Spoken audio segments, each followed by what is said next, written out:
10 बज गए तो उठे के टाइम ना था हैं?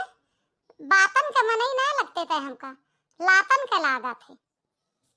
मम्मी जी मेरी आंख नहीं खुली ना अलार्म बजी। मम्मी जी मैंने लात तो जिंदगी में खाई नहीं है, मैं बात समझ लेती हूँ मम्मी जी। अरे ते हमारे बात का सीरियस काहे ना लेते? अरे मम्मी जी वो सीरियस नहीं सीरियस होता है। चल ठीक है, एक बात बताओ, ते लातन के भूखी है का? सास और जेठानी आए के खड़ी है तब तो बेड पर चढ़ी बैठी है बेशरम ना। लातक भूखी है का? बात से ना समझ में आता है। मम्मी जी मैं चाय की भूखी हूँ।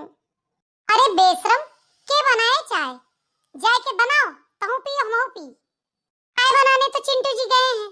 ओए माँ मेरे को नहीं कहना चाहिए था, मेरे मुंह से गलती से निकल गया। चिंटू जी ने मुझे मना किया था कि बोलना नहीं कि मैं चाय बना रहा हूँ।